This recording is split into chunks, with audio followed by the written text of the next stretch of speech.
నాకు 7 ఏళ్ళు చీఫ్ సెక్రటరీగా పనిచేయాలి. అంతకుముందే 20 ఏళ్ళు ఐఏఎస్ ఆఫీసర్గా పనిచేశారు. ఇక్కడ 2 డ్రెస్సులు ఆయన ఆస్తి. కోర్టు ఉంటుంది కదా చీఫ్ సెక్రటరీకి అని అడిగాడు శంకర్. నీ కోర్టు ఉంటుంది కదా అంటే కోర్టు డ్రైవర్కి ఇచ్చొచ్చండి.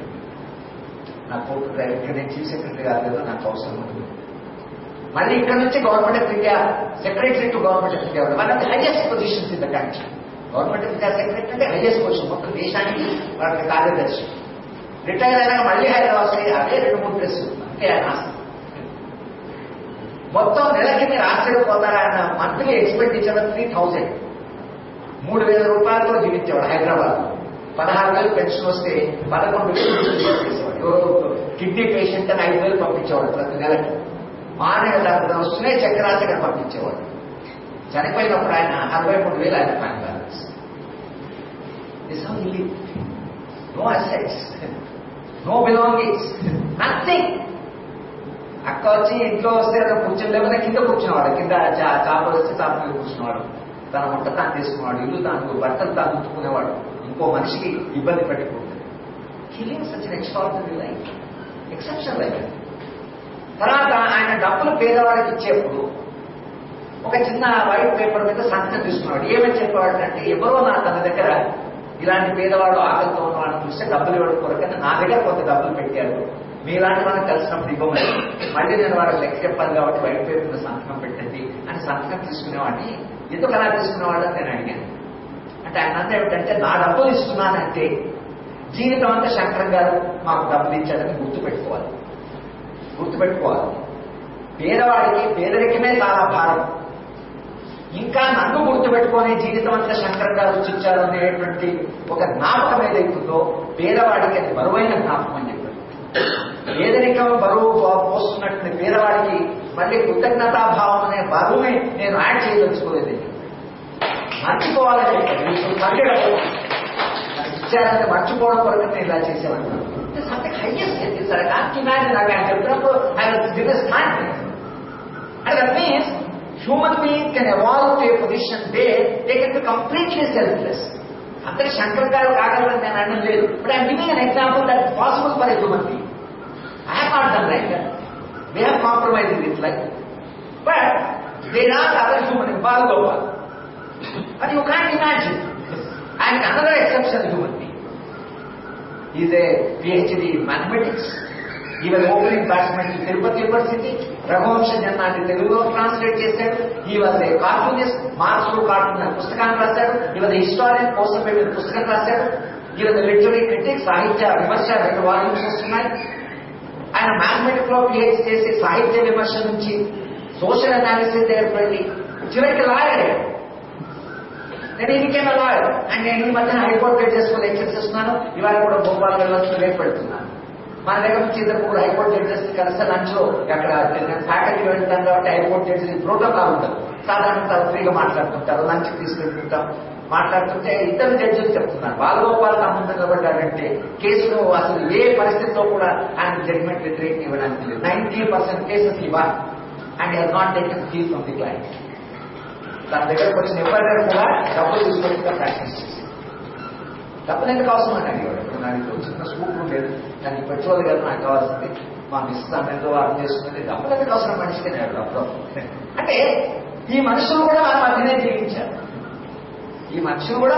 జీవించారంటే హ్యూమన్ మొబిలిటీ ఏదైతుందో, మనిషిలో ఉండేటువంటి గొప్పతనం ఏదైతుందో అది కూడా చాలా అంటే అది సాధ్యమే. Man can become wicked, man can become brutal, man can become selfish, man can be completely అసలు వాడు ప్రపంచంతా ఏదన్నా చేయొచ్చు, మనుషులను తప్పొచ్చు. ఇది కూడా ఉంది. బ్రూటల్ గా చిన్న పిల్లలు చెప్పారు విజయవాడ. ఆ అమ్మాయి ప్రియ కోసం కృష్ణప్రియ ఆ వైష్ణవిని చెప్పినప్పుడు ఆమెను దాంట్లో బాడీని చేసి బాడీని దాంట్లో ఆ బాయిలర్లో ఉంటే దాంట్లో విప్పులలో కాల్చారు. బాడీ ఎంత బ్రూటల్ అయిందని, ఎంత భీమం అయింది. ఒక చిన్న పిల్ల అందంగా ఉంది. ఆ అమ్మాయిని చంపి ఆ బాడీని ముక్కలు కాల్చబట్టి ఏంటంటే మనిషి వాడికి వెళ్తున్నాను అంటే మనిషి అంతా వికెట్ కూడా ఉన్నాడు. అమ్మాయి చేశారు. నిజానికి అమ్మాయి చనిపోయినప్పుడు తండ్రి రియాక్షన్ ఏంటంటే, నువ్వు దురదృష్టవశాత్తు ఒక డబ్బులున్న సంపద కలిగిన కుటుంబంలో పుట్టావమ్మా, వేరే కుటుంబంలో పుట్టితే నువ్వు బ్రతికిపోయేదాన్ని అని తండ్రి రియాక్షన్ ఇస్తాడు. అంటే ఒక చిన్న పిల్లని చంపే మానవ ప్రవృత్తి ఒకటి, సర్వస్వాన్ని త్యాగం చేసే మానవ ప్రవృత్తి. This human is very complex. How do we define human is very complex. But what we are using the word human, we are using in the sense of Shankaran, Bhagavad, those who sacrifice, selfless. ఈ possibility కూడా అంటే human అంట కదా, మానవీయంగా ఉండడం అంటే ఏమిటో మానవ హక్కులలో it is resurrecting the man, the human. It's completely resurrecting the human in the human, like Jesus, like Socrates, like those who sacrifice. Why Christianity still has an appeal? Because of the sacrifice of Christ. For what? For the well-being of the humanity. For the well-being of the humanity. అంటే మానవ ప్రవృత్తిలో ఉండేటువంటి ఈ మంచితనాన్ని లేదా ఈ నొబిలిటీని, ఈ మానవత్వాన్ని, ఈ మానవీయ కోణాన్ని మనిషిలో పెంపొందించడం అనేది మానవ హక్కు యొక్క మానవ హక్కుల బోధన అంటేనే మనిషిని మనిషిగా మార్చడం. చాలా సింపుల్. మనిషిని మనిషిగా మార్చడం, మనిషిని మనిషిగా మాత్రమే చాలా ఆశ్చర్యం. మన మనుషుల మీద ఇంకా మనుషులుగా మారడం ఏంటంటే the human species is evolving. మానవ జాతి ఇది ఎవాల్వింగ్. ఈ ఎవాల్వింగ్ ప్రాసెస్ లో మనము we're on a way to become more human. అంటే ప్రపంచము ఇప్పుడు మన ప్రపంచం కంటే వచ్చే ప్రపంచం మరింత మెరుగుగా ఉండాలి. మన పిల్లలు మరింత సుఖమైన ప్రపంచంలో, అందమైన ప్రపంచంలో బ్రతకాలి. We can humanize this world. It is possible. ఆ faith is central to the understanding human rights. మానవ హక్కుల బోధనకి సెంట్రల్ ఏమిటంటే మనిషి మానవత్వము, మానవీయత, ప్రపంచాన్ని మానవీకరించడము అనేటువంటి కోణం నుంచే మానవ హక్కులు మనం చూడాలి. ఎందుకంటే మన పిల్లలు చదువు చెప్తున్నప్పుడు, మీరు మిగతా టీచర్లు కూడా మీరు వెళ్ళి వాళ్ళకి మీరు ట్రైనింగ్ ఇస్తున్నప్పుడు the child is sitting in the class, మనం ఎలా అయినా మౌల్డ్ చేయొచ్చు. ఎలా you can be humanise, you can be humanise. Because ఈ స్ట్రక్చర్స్ ఏవైతున్నాయి, ఈ మెటా స్ట్రక్చర్స్, ఈ మెటా స్ట్రక్చర్స్ ఏవైతున్నాయి, కాస్ట్, తర్వాత జెండర్, తర్వాత ఇవన్నీ ఫిగర్ ఉన్నాయి కదా, మనుషుల మధ్యన ఒక మనిషికి ఇంకో మనిషికి మధ్యన ఏర్పడే సంబంధాల్లో మనిషికి ఏర్పడే సంబంధం ఏర్పడడం లేదు. మనం ఇంకో మనిషిని వస్తే మనిషిగా కలవడం లేదు. ఈయన కమ్మన, ఆయన రెడ్డి, ఆయన బ్రాహ్మణ, ఇదేంటి ఒక అదర్ కేటగిరీ కూర్చోడానికి మన దాన్ని పుట్ల మన బై యాక్సిడెంట్ ఆయన బాగా పట్టలేదు. కాబట్టి what have I to do with that? I am not opted for it. పుట్టడం ఒక కులంలో పుట్టాము, మీరు ఒక కులంలో పుట్టారనేది అది మీ చాయిస్ కాదు. It by accident or in that community. అసలు కలిసేవాడు ఇతను, నేను బ్రాహ్మణి, ఈయన రెడ్డి, ఆయన కమ్మ, ఈ లేబుల్ పెట్టిన తర్వాత different relation between you and him is interacted by an extra category, meta category which is external to. అది మనకి external, but that enters invariable. It enters. కమ్మవాళ్ళు ఇట్లాంటి, రెడ్డి ఇట్లాంటి, బ్రాహ్మణులు ఇంతేంటి అని you keep on labelling human beings. And with the result, I had to treat with other human beings because వీడు కమ్మవాడు, ఈయన రెడ్డి, మన కమ్యూనిటీ కాదు. మేము ఎప్పుడైనా మాట్లాడుతున్నా మా వాళ్ళందరూ కంపెనీ చెప్తుంటాం, మనవాడు కాదు, మనవాడు కాదు ఏం చెప్తాను. మన కులం అంటే కులాలు మరి అడిగిన కులంలో కులం చూస్తా, వాడు మనుషులు కాదా, దళితులు ఉన్నారు, దళిత మనుషులు కాదు, వాడితే అర్థం డిగ్నిఫైడ్ హ్యూమన్ బీయింగ్, వాడు కూడా ఎన్ని అదర్ హ్యూమన్ బీయింగ్. మా అమ్మ చిన్నప్పుడు మానవాదులు ఇలా అయిపోయారు, అలా అయిపోయారు, ఊళ్ళో అంతా అనానికి వచ్చేసింది, అంతకుముందు గౌరవం లేదు, భయం లేదు అని వాడితే మా అమ్మ చెప్పాడు. ఎందుకంటే భయంతో కూడా నీకే వాడిపోయాడు మనుషులు కదా. నా ఊళ్ళో అసలు మనం బస్ స్టాండ్ ఉన్న పక్కకు తప్పుకునేవాడు, ఇట్లా చెప్పులు తీసి పక్కకు నిలబడేవాడు. ఇప్పుడు చాలా ఎదురుకు వస్తున్నారు, పలకరిస్తున్నారు, చెప్పులు లేదు, పక్కకు పోవడం లేదు. చాలా డిగ్నిఫైడ్ అయ్యారు కదా, వాళ్ళు ఇంకా చాలా గౌరవంగా బ్రతుకుతున్నారు కదా.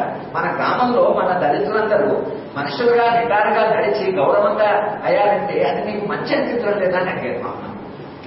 అంటే వాళ్ళంతా చెడిపోయారు నా దృష్టిలో, వాళ్ళంతా చెడిపోయారు. నేను చెడిపోయినట్టు వాళ్ళందరూ ఇంత మనుషులుగా మాత్రమే మన గ్రామంలో అందరూ మనుషులుగా కనిపిస్తుంటే గ్రామం చెడిపోయింది ఏమంటే నువ్వు కూడా చెడిపోయావు. ఆ కేటగిరీ మా మదరు బుర్రలో వచ్చినటువంటి category it is too late correct get out of that. ఆమె నిజంగా తను స్ట్రగల్ చేయలేకపోతుందంటే ఆమె గిరా మన ఇది అనే ఒక ఫిక్స్డ్ కేటగిరీ పెట్టుకున్నారు. Human rights cannot accept such rigid fixed categories. Fluid category. కానీ గ్రాడ్యుయేట్ పోవాలి human being with each other. ఇది మన మధ్య నుంచి జెండర్ ఫర్ ఎగ్జాంపుల్ స్త్రీ పురుషుల మధ్య ఉండే సంబంధాలు కంప్లీట్లీ దే గాట్ కమాడిఫైడ్, చాలా ఒక దుర్మార్గమైనటువంటి దశకి చేరుకుంటుంది. స్త్రీని ఒక మనిషిగా చూడడం అనేది మనవాళ్ళు చూడడం, దాంట్లో ఒక సెక్స్ ఆబ్జెక్ట్ అనో నేను మనవాళ్ళని పురుషాధిపత్యం, this type of dominance has started mediating the relation between man and woman. నేను స్కూల్కి వెళ్ళాను, just I was teaching for hobby. స్కూల్కి వెళ్తే పిల్లలు అమ్మాయిలు అబ్బాయిలు ఉన్నారు, 6th క్లాస్ 7th క్లాస్. అవి టీచింగ్ ఫ్రీడమ్ మూమెంట్. అట్లా నోట్స్ రాసుకుంటున్నారు, అమ్మాయిలందరూ నోట్స్ రాసుకున్నారు. ఒక పిల్లడు వాళ్ళు చూస్తున్నాడు, నోట్స్ రాసుకోవడం లేదు. నేను అడిగాను, ఏంటా నువ్వు నోట్స్ రాసుకోండి చూడు, అమ్మాయిలు కూడా ఎంత బాగా రాసుకుంటున్నారు అని. వాళ్ళు కొన్ని బుర్రలు అర్థం సార్ మనకంటే.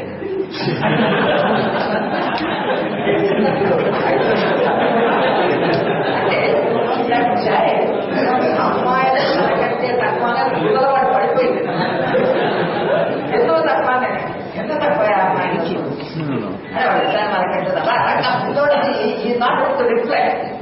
అమ్మాయి నేను అమ్మాయిలండి ఎన్ని మార్కులు వచ్చాయి అమ్మా 6th లో అంటే 70 వచ్చాయి, నీకెంత వచ్చాడంటే 65. మరి నేను 65 వచ్చినా 70 వచ్చినా అయినా నీకెంత తక్కువ అనుకుంటున్నాం అంటే వాళ్ళ బుర్ర ఎట్లా తక్కువ సరే వీడికి బుర్రలో పడేశారు.